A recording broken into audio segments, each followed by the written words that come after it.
Hey everybody, welcome to Watch with Dennis. And I ran into a first I've ever seen, StreamYard, which is what I use to hop online with these things, was actually saying there were too many people trying to stream. I have never had that error before, especially at this time, you would think. But anyway, so it took me a few goes. So I did try and start on time. Let me just denote that. But unfortunately, had to allow it to play its little game with me. But we are here. Apologies for my voice. I seem to be getting over a cold. You may see me occasionally pop a few Ricolas to keep my throat soothed. I don't normally like to eat when I stream. Actually, I never do.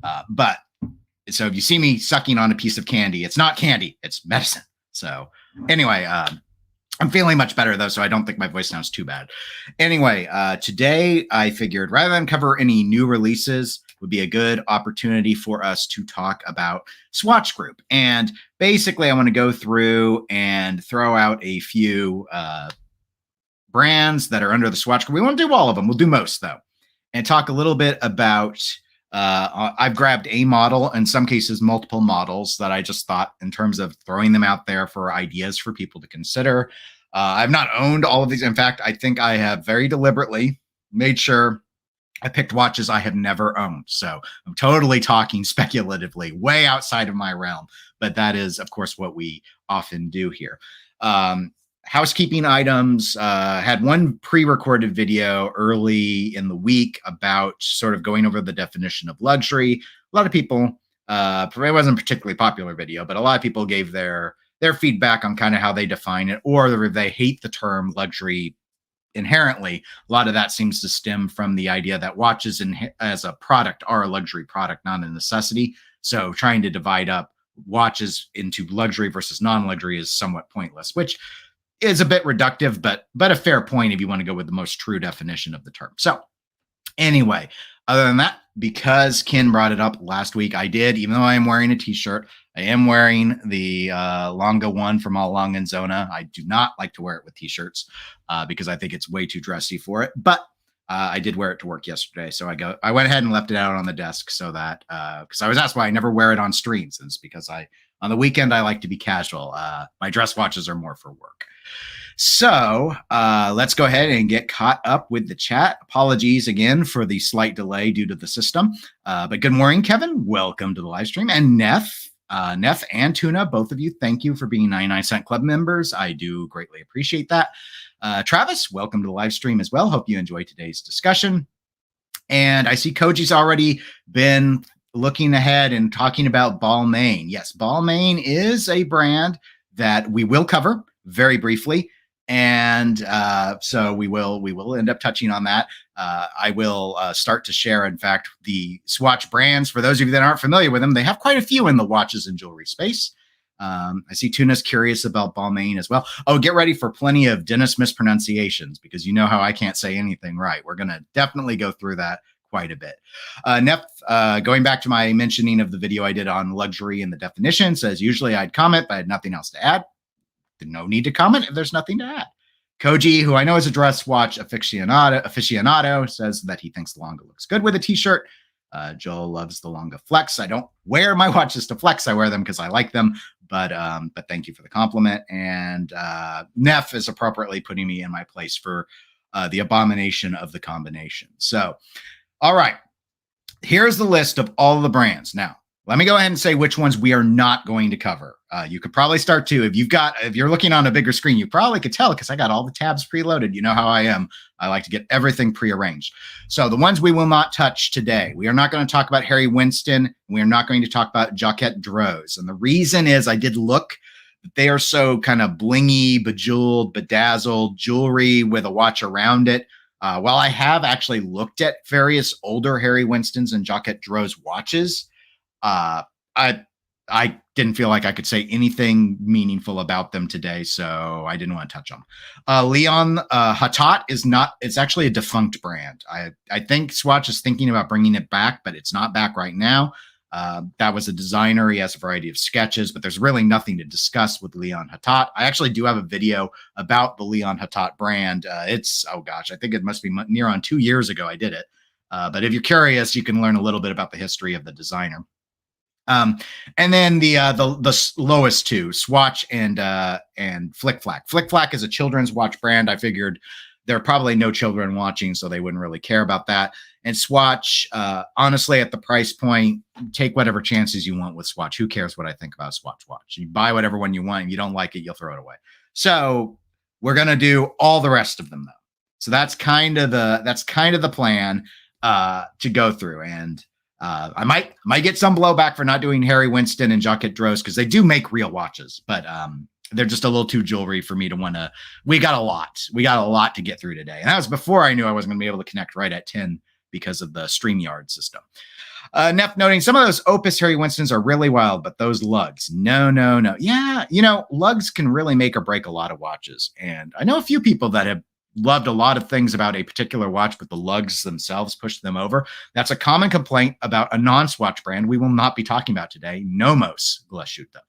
But let us go ahead and let us begin. If you've ever been curious about why they're in this order, because they're not in alphabetical order, Swatch used to be a little more blatant about this, but this is the hierarchy. Breguet is at the top of the Swatch pyramid. Flick Flack is at the bottom. So if you're wondering what rank order in the luxury tier, if you want to use it like that, that these watches are in, this is the order, top down. So Harry Winston is seen as the superior brand to Blancpain in the luxury scale, which is ahead of Glashütte Original. Omega is at the start of their secondary tier, even though it's their most popular brand. And then their cheaper brands are Certina, Mido, Hamilton, so on and so forth. That's the order. They usually actually have a pyramid graphic that showed this much more clearly, but this is the order. This is why it's listed this way. So we will actually go from, trying to think of the way my reverse camera is. We're going to go from the lowest end all the way up to the highest end. But because, Tuna's asking, Hamilton is below Tissot? Yes. Excuse me. As I understand the way they view the hierarchy, yes. Now, why is that the case? I don't know. I would say with Tissot being with a mix of mechanical and quartz, it was a little weird, but this is why I have those cough drops. But that's my understanding of why it's in this particular order. And it by and large makes sense when you look at most of it. It gets a little weird towards the smaller end. But one of those things. I see Koji agrees it's a strange ordering. And Neff is surprised that Hamilton is below Certina. I was surprised that Hamilton is this low as well. But who am I to debate it? Okay, got my throat cleared. All right, so Hamilton. They do a land, sea, and air theme. There's all sorts of things you can like about Hamilton. They got lots of SKUs.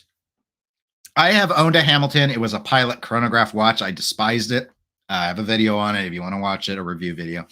But how could I not go with a khaki field mechanical? I think this is where everyone's going to instinctively look if they're entertaining Hamilton. It's an iconic, World War II-esque design. They come with a lot of different case types, dial colors, all the rest of it. Like you can get them in bronze, you can get them in steel, you can get them coated like this. Titanium is an option. Different straps. Price points, you'll see the price on the site here, $645. A lot of gray market opportunity on Hamilton, a lot of used models available. $500 is generally my price point. I would say you can often find field watches at. So I've gone ahead and I went with one. Now, full disclosure, I don't really gravitate towards field watches. So if I were to get a Hamilton, it would probably be one of these, but I haven't really been considering Hamilton as a brand since I had the bad experience with the chronograph, because I did have a field watch. It was not a Hamilton. It was a Marathon, but I never wore it. So I think just for me, it's just, I liked the watch. It looked good. This is still one of my favorite designs in terms of a dial. But, I'm not sure I would buy one. But if I were to, it would probably be something like the colorway that I'm showing you here. But anyway, probably enough about that. So I'll put my head back up here. Hello, I'm back. Hello. From Labyrinth. All right, Mido. This is a brand I never think about. You know, you mentioned Certina. We're going to jump to Certina next, but Mido is not a brand I've ever really entertained. And they have a few different designs I actually kind of like. This one I was torn on, the Multi-Fort TV Big Date. It's called the TV because of the obvious case shape. And the reason I was torn on it is it gives me a little bit too close of a Nautilus wannabe vibe. Just a little bit. However, I think it's different enough. It doesn't have the flange off. Here, let's see if we can zoom it in. It doesn't have the, you know, we got the crown guards here. We don't have the weird side flange like the, it's not trying to be a Nautilus, but it's trying to be a TV. The reason why I want to name this, though, is 70s aesthetic aside and all the rest of it. I have had a few people from time to time ask me about affordable big date watches, and I don't ever really have good answers for them. This, at around $1,000, is one of the more affordable big date watches that I know of that you can get mechanically. So usually when we talk about big dates, we're usually thinking about brands like, well, Longa, Glashütte, Blancpain, I think, has a few. But this is much more affordable. You can see the price. Yeah, there you go. I guess I didn't need to get my head out of the way so you could see it, but 1,100 Swiss francs. So think about 11 to 1,200 US. Most of their other watches that aren't the Multi-Fort don't actually have the big date on it. But if you get by the 70s look, if you're okay with that, it is an opportunity to get something like that. It's interesting because I know a lot of people do not like dates. Like, I'm not a big fan of the date window inherently. It depends. There's certain times I do want to wear a date. But when it comes to like a big date, the rules are different. Like, now it's a fancy, fun complication, not a tacky asymmetrical add-on that that you have to do because the plebes want to buy watches. It's kind of the stereotype a lot of people have for them. So I think this is probably my favorite that Certina's got. But what I was trying to show when Neff pointed out my my error is most of the men's lineup here I don't think is very attractive. Pretty basic, I should say. Like a lot of these other, like their traditional non-vintage dive watches, to me, you might as well look at some prospects from Seiko and save some money. But Certina's just never been a brand that's really worked for me. I think you got some micro brands that could compete with this, but I mean, if you're wearing something from Swatch Group, if you like the Powermatic 80, which I'm sure is what's in this thing, yeah, Powermatic 80, of course it is. Everything on the lower end of Swatch uses the Powermatic 80 at this point. But I thought I'd go ahead and point that one out. Tuna says, in the UK at least, Mido and Certina get little marketing. Well, they don't get much marketing here either. And in fact, now I will deliberately blow this back up. So one of the things I've criticized about Swatch Group, and you guys who are watching or watching the recording can comment your thought on it, is I feel like Swatch does not promote their brands very well as a collective. In fact, if we go back to the full listing of all of these brands that are watch brands, watch and jewelry technically, but watch brands, it feels like to me, they dump almost all of their advertising into Omega. They dump a little bit of advertising into Swatch and Hamilton, if you want to think about in particular the movie tie-ins. That's pretty much it. Like, when was the last time they advertised Blancpain? And I can't count the Swatch Blancpain collab because that's a Swatch watch. So that's just advertising for Swatch. I saw Glashütte Original on a billboard in one of the Bosch Apple TV cop detective TV shows when they were investigating a crime, which might have been deliberate product placement, might not have been. I don't know. That's like the only Glashütte Original ad I have ever seen.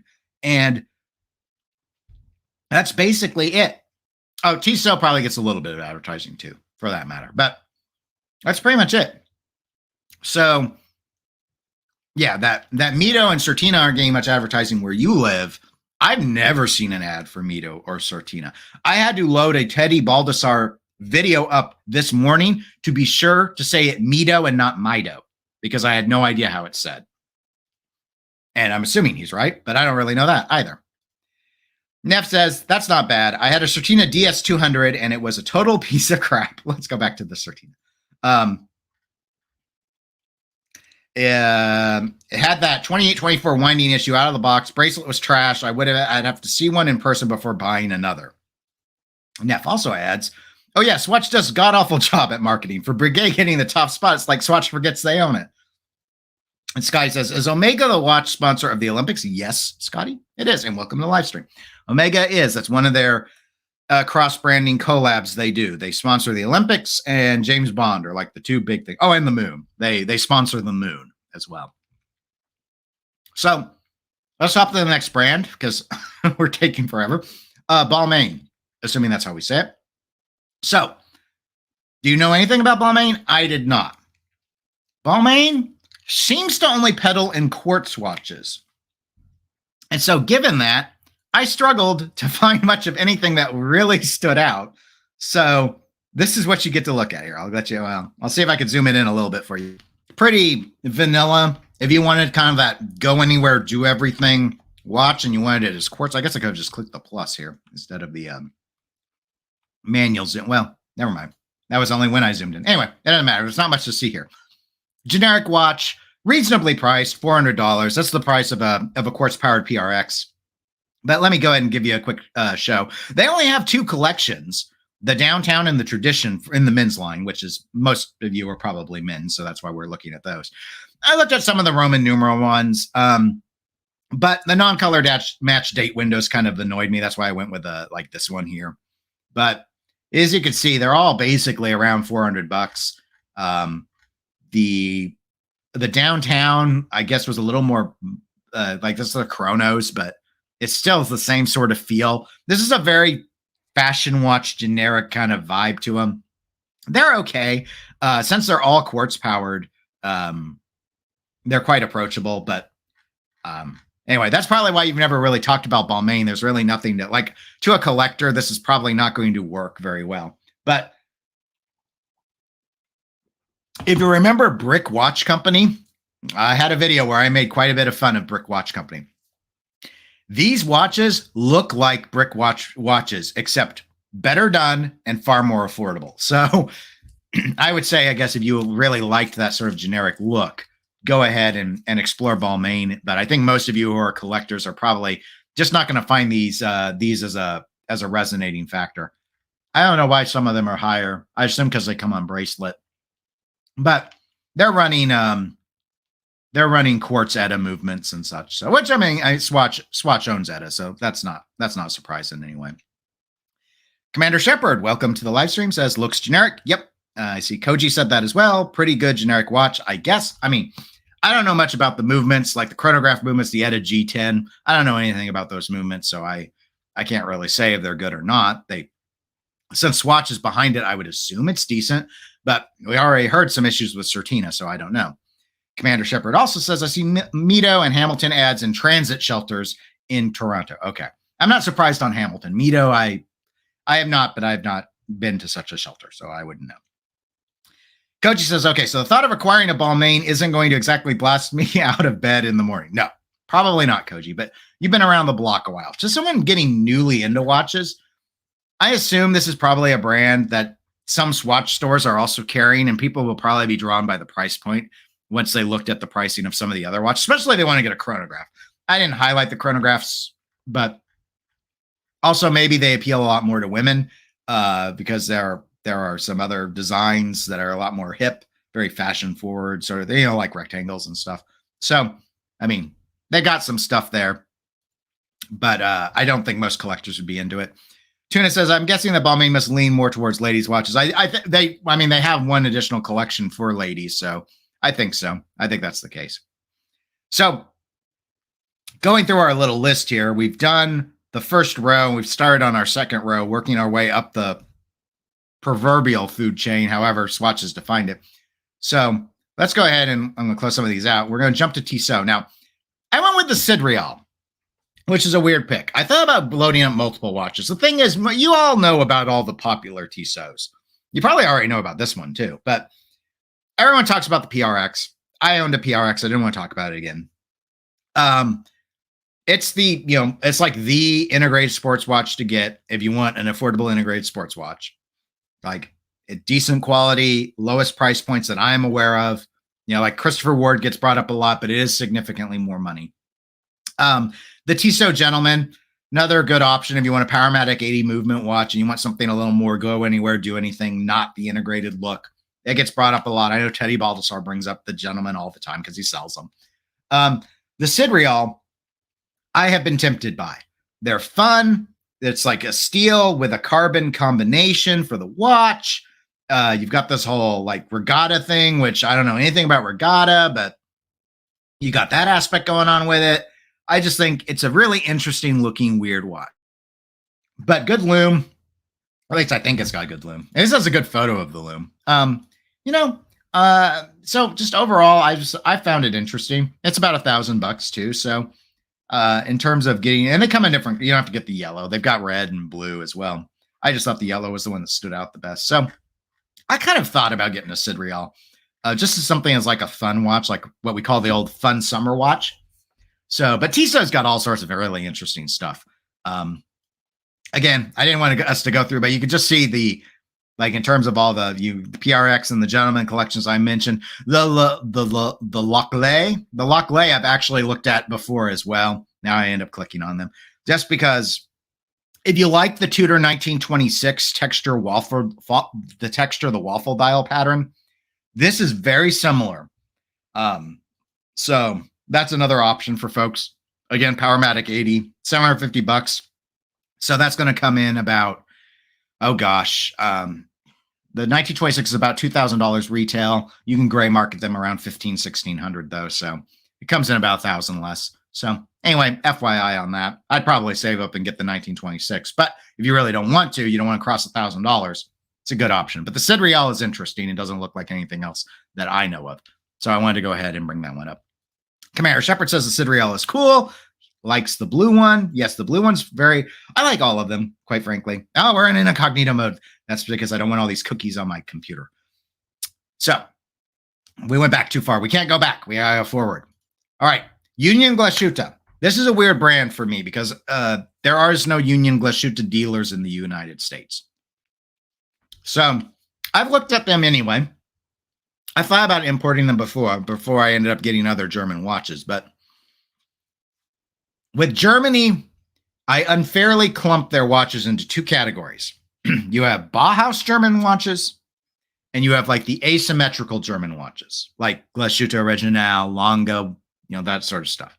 Now, they all make stuff that's symmetrical too. We'll get to that later. But if you want something that's kind of in that vibe, but isn't nearly as much money as a Glashütte Original, you can look at Union Glashütte. So they do some interesting designs. It's a little bit different, not as creative overall. But here's the one I went ahead and picked because I think you've got an interesting power reserve asymmetry along with a small seconds asymmetry, along with the date window. You're not getting the whole like golden ratio, super duper balance like we might like that we would expect out of Longa. But it does give you something that I think feels very, very German. Doesn't hurt that there's German words all over the all over the dial. But and this is a line I've looked at before, the 1893. They actually have quite a few different looks to their 1893s. So they have a few other interesting photos to it. The main thing, the reason why the pricing, this is around like 2,600 euros. The reason why the pricing is so much lower than like Geo or Longa is these tend to, again, use pretty standard ETA-based movements that tend to drive them. And so they're just taking that sort of stuff and then assembling it in Germany instead. But so usually like the movement side of things is very generic, is how they typically do it. In fact, I'm not sure what this one's running off of, but they give them their own code. So I'm not going to be able to tell what the UNG 51S1, 56S1 is, but you can look them up online. They do decent finishing and stuff. I would say if you can get a hold of one, looking at Union Glashütte, if you don't like Nomos Glashütte's style, you might like what's coming out of Union if you want to see things that are in a similar price band. But they have quite a bunch of different stuff. I just think that one's really creative. Some of their stuff, like the Normus, is I think very generic. It looks very 1926 to me. So you might as well just buy a Tudor. Then again, I'm speaking from as an American where it's hard to get these in. So The dive watches are super generic as well. So I've always found the 1893 line to be the interesting line, but you might see something that you like. They got some moon faces and stuff, but again, this is another 1893. So that's where I just think they have their most fun. But everyone's going to have their own take on it, but they got some interesting stuff. It's just different, and we don't really talk about it here in the stateside, so I wanted to bring it up. Catching up with chat, Tuna says, I had Le Lacle small seconds, but it was too bulky on the wrist. Neff says, UG is one of those brands you never hear about except on Teddy's channel. He must sell them. I haven't checked to see if he sells them. I didn't know if there were any U.S. dealers. Tuna says, again, the Glashüttes get little press here too. Neff says, had a really nice Handenfigzig. I know I butchered that, so I apologize to the entire world, especially Germany. Gotta have a good you made me say it twice. Badly twice. Commander Shepard says, which more dealers would carry German watches? Never seen Union watches in person. And he adds, Zen makes more unique and interesting German dive watches. Yes. They're not a Swatch brand, so we're not going to cover them today. But I would say definitely go and take a look at Zen if you want to see some other stuff. They've got their own path that they're kind of blazing with Zen, especially if you're really into something they're very tool watch oriented. So it's a good brand to take a look at if you're curious about that. Now, Rado, I'm not going to be very inspired here with Rado. I apologize for it. I'm going to go with the Captain Cook. Here's the thing with Rado. I think the Captain Cook looks like a perfectly competent dive watch. Oh, a little unique with the applied indices that they like to use. You know, you got kind of like a triangle, almost like that's technically probably a trapezoid. Broad arrow hour hand, but it's a ceramic. They're one of the lowest cost brands to get into with ceramic. So if you're curious about ceramic, and I have been, this is an example of a ceramic one, 3700. Check them gray market. You can find Rados. You don't have to buy them at retail. But they have a lot of coloration. Like you have other choices versus this one. I just thought this one looked fairly competently executed for what it is. So that's kind of the name they built for themselves, is in the ceramic space. They do perform ceramic outside of dive watches. I just think that's probably the one that a lot of people are going to be mostly curious about. But I think I've talked about some of their square ceramic watches before, and they've got all sorts of different styles that they've done in the case material, but they lean real heavy into ceramic. So it would definitely be an area I would suggest for you if it's a material you're curious about. But all sorts of interesting stuff that they've got. Some of it's a little generic and boring, but again, it's more about the material. So I would say Rado-wise, anything ceramic if you want to explore that. But I don't know. I have heard people who have gotten them and they've broken, but that might be true for any ceramic watch. And that's probably why I have never pulled the trigger on a ceramic watch, is I am inherently worried that I'm clumsy. I have dinged up every watch I own. So I worry that I'm going to punch a chunk out of one of them. Tuna notes he likes the Rado Diastar. I've heard good things about that one. Absolutely. Koji says Müller Glashütte is another German brand I've never seen in person. Same here. I've heard of them, but I've never handled one. Commander Shepard says he's tried buying Rado multiple times and always ends up with a Longines. Well, we're going to jump to Longines here in a moment. Koji asks, has anyone tried on the Captain Cook? I have not. I've looked at them in the store, but I've not tried them on. Because if I was to get another dive watch, quite frankly, it would probably be a Blancpain or the Submariner from, like, I have enough dive watch. Like, I've got I just got the Baltic one, the Aquascaf. I've got my Orient. I've got my Seiko. I've got my Omega 300M. It's like, I don't need a Rado. It's kind of where I'm at, rightly or wrongly. So, speaking of Longines, Commander Shepard, we'll now go to your favorite brand on the Citadel. Actually, I have two. Sorry, I'm crunching my cough drop.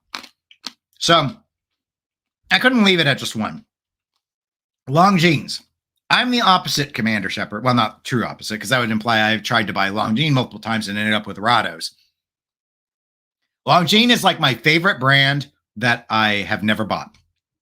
I like so many of their designs, and for whatever reason, I always find an excuse to not pull the trigger. On most of the new stuff, it's that it's so thick that I decide not to bother. But Their dial designs make me so happy. So I wanted to talk about this, the Spirit Flyback.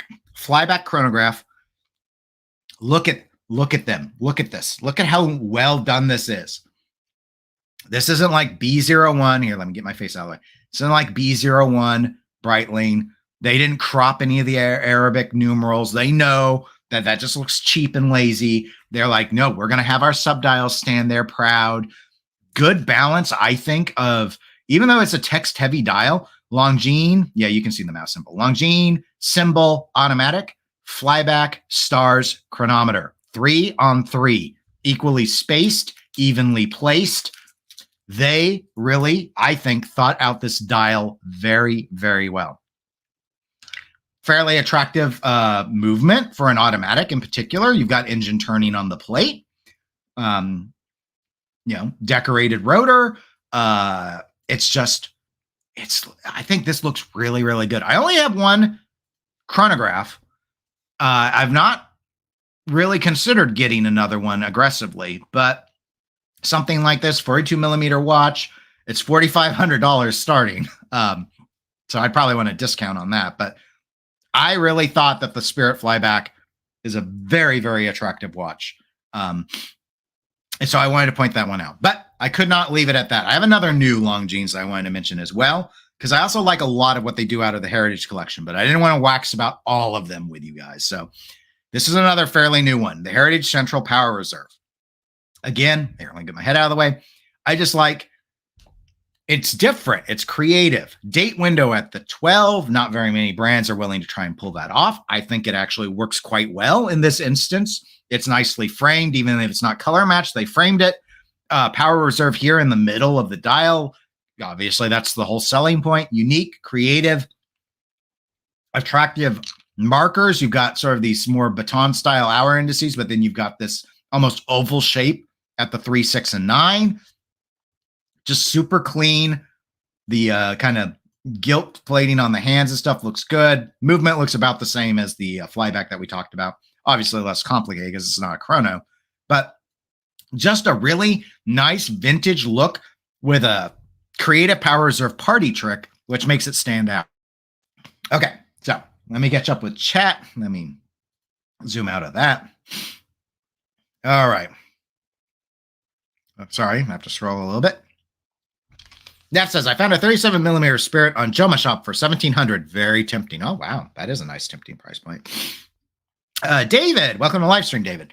I felt the same way about Longines, so I finally pulled the trigger on a crazy good Black Friday deal for a 39 Spirit Zulu. Spirit Zulu is another really good one. Great choice, in my opinion. Of course, in your opinion as well, David, you bought it. Koji said, on the vintage side, Longines is a terrific alternative to trying to acquire vintage Patek. It's much more affordable, and I like some of the modern designs a great deal. Got a cough, I apologize. David adds, it's not on my regular rotation, but it's my one modern GMT, so I keep it around in case I ever travel. And Tuna adds, Longines are on a roll. They do some impressive watches. Sorry, taking a drink. And Commander Shepard adds, Spirit Zulu time. Hydro Conquest are the ones I own. I love that power reserve. Makes dress watches interesting.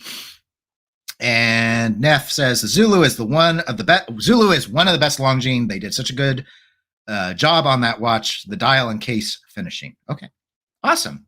Sorry, my eyes are watering from the coffee, and I apologize again. I thought I would hold up a little bit better. Speaking of holding up, we got to keep marching on, guys. All right, we're moving up the ladder. Here's where we are on the ladder right now, by the way. We're at Omega. So we're almost the way done because I'm skipping a couple of these brands that are too jewelry for me to really want to weigh in on. I have 2 Omegas. You already saw the first one that I wanted to mention. I'm not bringing up a 300M. I already own one. Everyone knows everything about him. I'm not bringing up a moon watch. Everyone knows everything about him. I don't like the moon watch. I looked at some of the other chronographs in the modern, current catalog. I kind of like some of the 2 subdial registers, but honestly, I think the Longines look better. So I'd turn back to Longines if you want one of those. Again, these are just my opinion.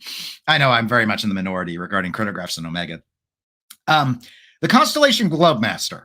The only thing I don't like about this watch is at this price point, and this is not a cheap price point. This is, what is this? 9,200. Okay, now again, it's Omega. You're going to find it gray. But why are they not color matching? They color match on the 300M. Why are they not color matching on the Globemaster? I mean, okay, the date window's color matched to the loom, but they do this silver. I have this silver gray color in the 300M. I know they have a gray dial date disc that has the same color. I'm just so disappointed. But other than that, I like the dial a lot. I like the, how they've got the months displayed. So you've got the pointer hand to do that. You've got the date disc. I think it's a really creative way to do it. I like the fluted bezel. I've liked these for quite a while. I've never liked the price point on them. So I've never been able to really get behind getting one, even gray. And the other, I've talked about these before, Aquaterra. Same problem, that they didn't color match the date window. I have tried this one on. It wears very well. These are 38mm watches. The sunburst looks very, very good in person.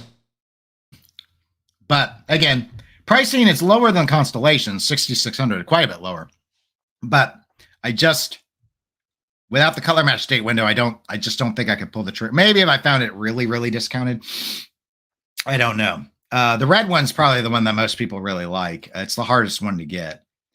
But I already have a red Orient, so I've kind of steered clear of other red watches. But anyway, I was really excited when these came out. But I don't understand why they didn't color match the date windows. Again, they do it for 300M. Anyway, let me go ahead and catch up with chat. Tuna says, Longines are on a roll. They do some impressive watches. Commander Shepard says, Spirit Zulu time. Hydro Conquest are the ones I own. Love that power reserve. Makes dress watches interesting. Neff, the Zulu is one of the best Longines. I don't know if you say the S on Longines, so if you hear me alternating, it's because I'm just guessing. They did such a good, I already said this. I'm sorry. I thought I had already said Commander Shepard's as well, but I lose track. Commander Shepard adds, I don't like the Aquaterra bracelets. They always prevent me from buying one. I haven't tried one on tightened to know how it feels tightened. But the 300M is not a great bracelet experience because there's no taper. So I think the Aquaterra is probably an improvement to me. But again, that's my one Omega that I have ever owned. Now says, what keeps me away from Omega is the thickness. That, and Commander Shepard is right. The bracelets are terrible. Well, with my 300M, what I usually end up doing is I often will throw it on silicone in the summer. But the Aquaterra is a dressier watch, so I like the look of the bracelet. So, yeah, it being a bad bracelet experience is unfortunate. I mean, that was my big problem with my Grand Seiko. Koji says Longines, I think. Okay. I think 60% of the time I've been dropping the S. So, yeah. Okay. Next on our list. Leon Hatat's not in business. Jaquette, we're not doing. We're going to do Glashütte. And I keep bouncing these to keep this entertaining, and I keep screwing up because I keep coughing. So thank you. So here's the 60s with this blue. This is a limited edition, but it's the numerals that stand out to me about it. You can, well, actually just load the vintage line here real quick. So you can see they've also got the 70s style ones, which are more square. They're okay too. The thing is, they're all chronographs. So I've never really been drawn to a square chronograph, which is why I like the Monte Carlo doesn't appeal to me. But so here's the limited one I was showing you guys, but they have some other, other ones that they've done, including they got chronos too, if you care about that, but they have some interesting ones. I don't really like it with the date, but again, big date, if you want a big date, they always call it the panorama date. But so that's one option. And then the other one though that I like more is, that one was just for fun, is this. I like this. I like a lot about the Senator line. I think they do a really good perpetual calendar.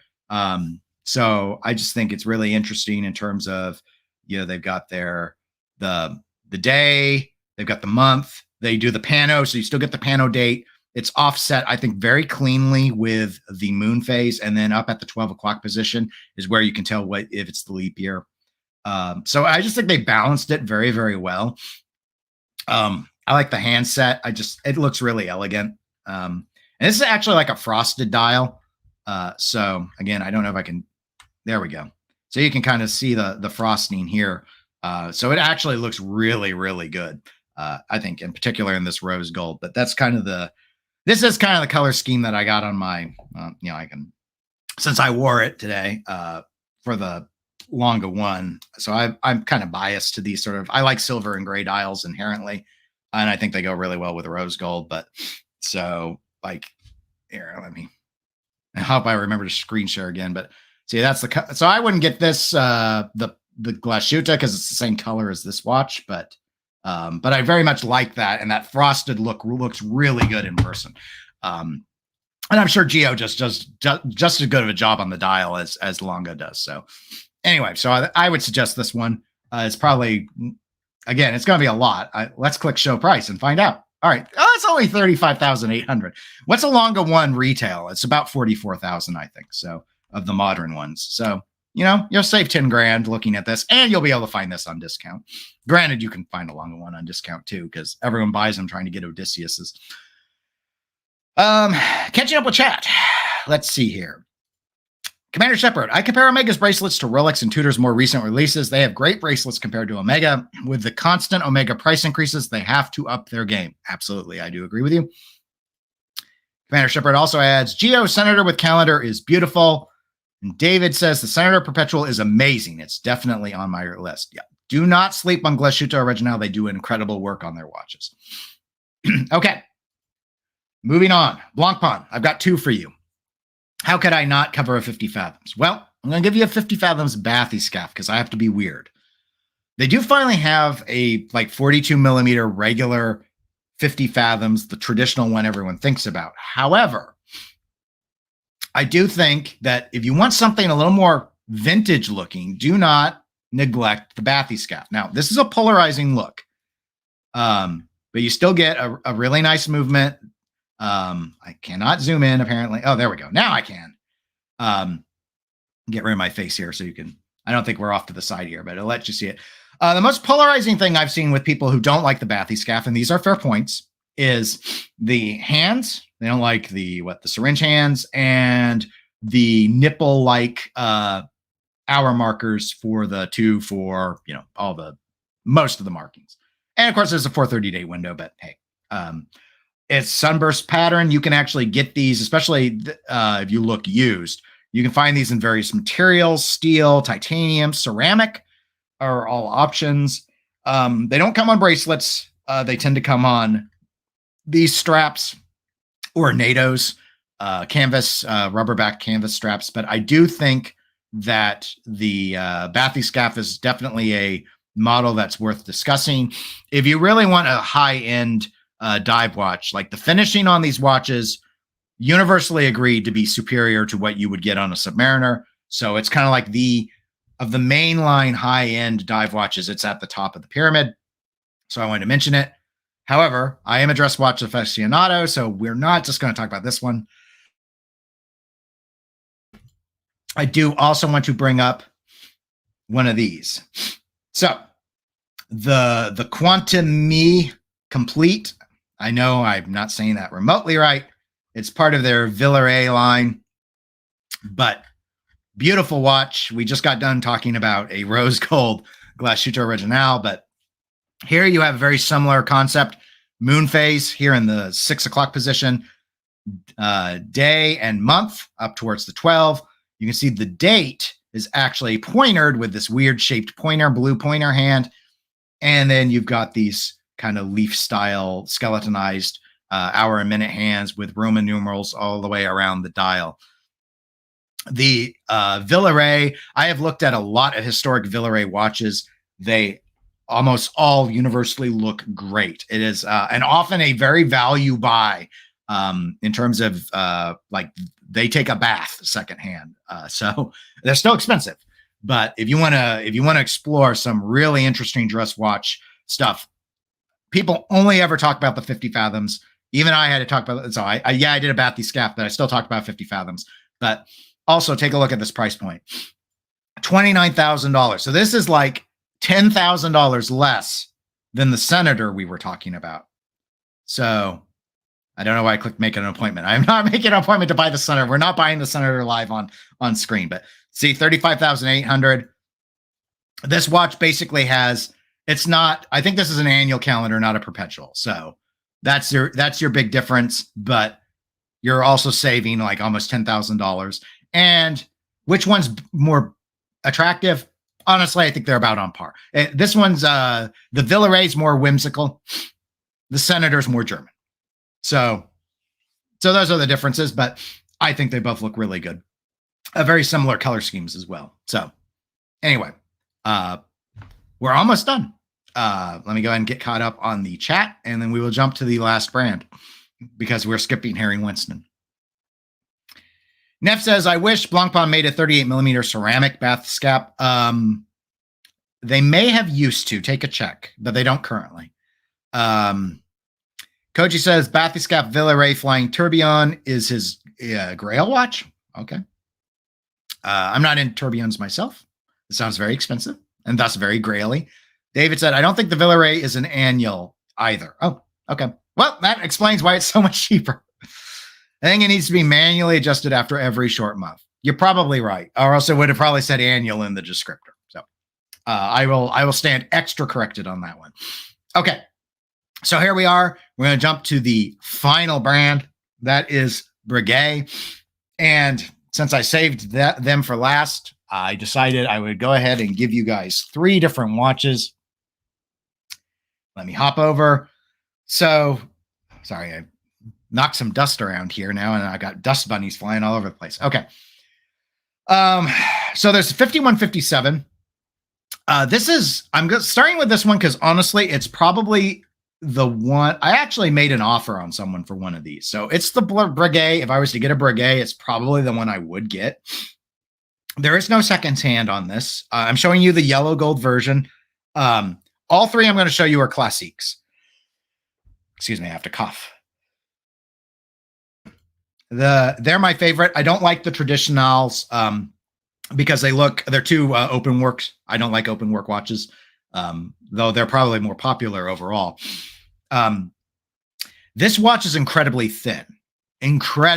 So no seconds hand. They are about 5.5 millimeters thick, though. And the way they do it is they have like this 3/4 rotor that's inset into the movement. That's like it's at the same level as the rest of the movement work. It's really interesting. But you've got this like cornrow style patterning. You've got the full texturing of the dial. Here's the white gold variant. So it's all this rose turned guilloche, beautiful guilloche. I love Breguet's guilloche. Breguet may have some really nice enamel watches, but I do not care. If I'm getting a Breguet, it is going to have guilloche work. Absolutely. I love the guilloche. The rose gold looks really good. It's probably my second favorite. If I didn't already own rose gold, I probably maybe would be drawn to it more, but I think the yellow gold is a very good classic color with Breguet. So the 5157, this is 38 millimeter watch, by the way. So I wanted to point that one out. It's I'd say overall my favorite of them. I've looked a lot at the 5930s. The issue is I haven't been able to try one on. So because there's not a Breguet dealer nearby. So very classic. God, I really wish their website was better. You still get all that beautiful guilloche work. Date window nicely centered here at the 6 o'clock position. You do get a sweeping seconds hand here, so that may appeal to some folks. This is actually 35.5 millimeters, which is why I want to try it on. So it's definitely smaller than what I would usually wear. I've had as small as a 34 millimeter, and these lugs look decently long. So I think it would probably wear pretty well, especially for a dress watch. But I still would like to see it on my own wrist first. So that's why, whereas I know the 38 millimeter is going to be okay. The modern ones, I believe, do have display case backs. The older ones, I think, were solid case back. I may be wrong on that, though they might still be solid case back. So if you want more gold, take a look at these. They are thicker, though, than the one I showed you, the 5.5 millimeter. These are, I think it says, maybe in the description, Maybe not. Maybe it's in the tech specs. What do you guys think?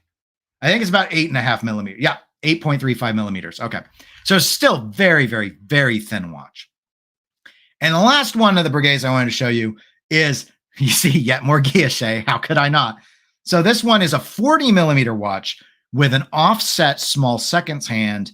And I wasn't quite sure what its thickness was before I started. Thickest of them all, under 11 millimeters. So that's going to be about a Longa 1 thickness, which is a little over 10 millimeters. But more beautiful engine turning.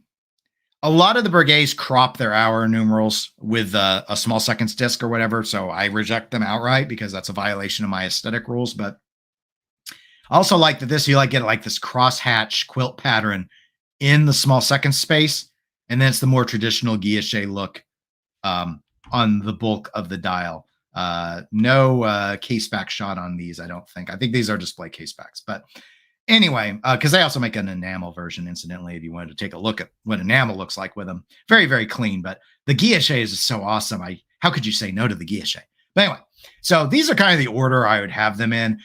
Because one of the other things is I like how thin the Breguets are. And this is too much like so many other watches. It's not thick. Don't get me wrong. It's under 11 millimeters. But I'm like, at this point, I would rather have something thin like this, or this would be 5.5 millimeters. It would by far be the thinnest watch I've ever owned. So I've definitely I have a lot of these on Chrono 24 earmarked. So anyway, those are what I wanted to present to you today in terms of what I think of kind of the best of the Swatch Group. But catching up with chat, Neff says, Breguet Tradition is my attainable grail watch one of these days. I know you don't like it, Dennis. Too open work. You said everything. I should have read your comment first. It would have saved me my own breath. Koji says, I love that particular model, the 36862. It's the least Baroque aesthetic and so slim. Yeah. Breguet. The problem with Breguet, I think, you look at their catalog, so much of it is so antiquated. But the classique being classique, and I can see the same argument for the tradition, for those of you who like the traditional style, leaning into their pocket watch aesthetic. It's why I think, though, we don't see them advertised so much from Swatch. It's because they don't have a modern look unless you go to the Type 20s. And I don't like the Type 20s for a variety of reasons. It's just like I'd rather have a IWC Type 20. But anyway, that is it for this live stream. My apologies for all the muting and coughing that I had to do. I thought I would be able to get through it without coughing. I wasn't coughing this morning. Hopefully you found it entertaining. I should be just fine next weekend. We will do something more. I'm on the uptick from the illness. It's just residual recovery at this point. But thank you. I will have more of my Ricolas here and go get lunch. So I will talk to you all in the next video. I don't know about if I'll get anything pre-recorded out this week. I've been trying to get one out during the week, so I might have something, but it won't be a review or anything because I just had the review video come out of the Aquascaf 2 weeks ago. So, and I don't have a new watch right now. So anyway, we'll have something worth talking about though. Otherwise, go find some other watch videos. I'm sure there will be some good ones coming out this weekend, and hope you all have a really great rest of your day. Take care.